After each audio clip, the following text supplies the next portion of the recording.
I was always the last one picked. In every school project, every team sport, every group assignment, I was the afterthought, the one left standing on the sideline. The whispers, the sidelong glances, "He'll never fit in," they'd say. I learned early that my voice wasn't wanted, my presence inconvenient. It was humiliating, a constant reminder that I was invisible to those around me.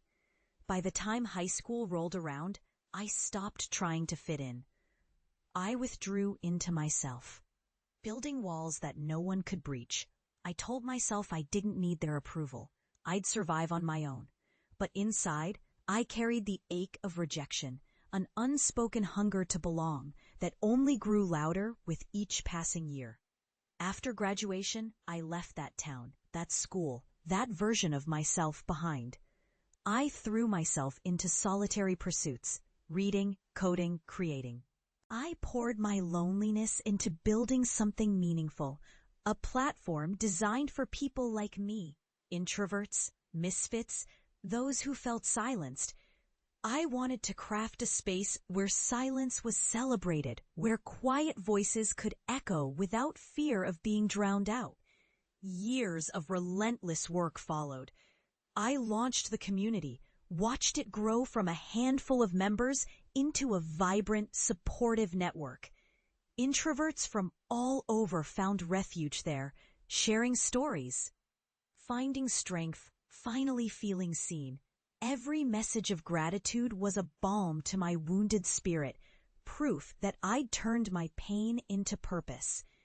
One evening, I received an unexpected message. It was from Mrs. Carter, the teacher who once marked me last, who had always dismissed my quietness as laziness.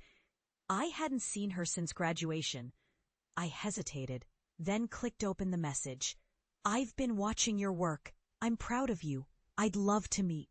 My heart pounded. I pictured her, the woman who once made me feel invisible, now reaching out. The idea of confronting her stirred a strange mixture of anger and curiosity. We arranged to meet at a quiet cafe.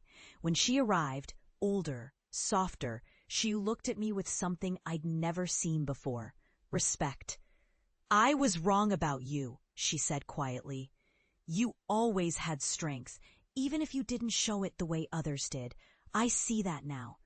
In that moment, I realized the full extent of my journey. I had been discarded, dismissed, but I refused to let that define me. I had built something that gave voice to the quiet, power to the overlooked.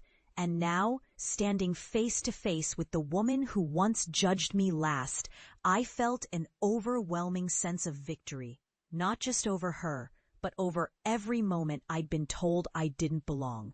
I left the cafe knowing I'd finally proven that silence could be a roar, that even the last pick can rise to command respect. And that sometimes the greatest triumph is simply returning home stronger, wiser, and finally heard.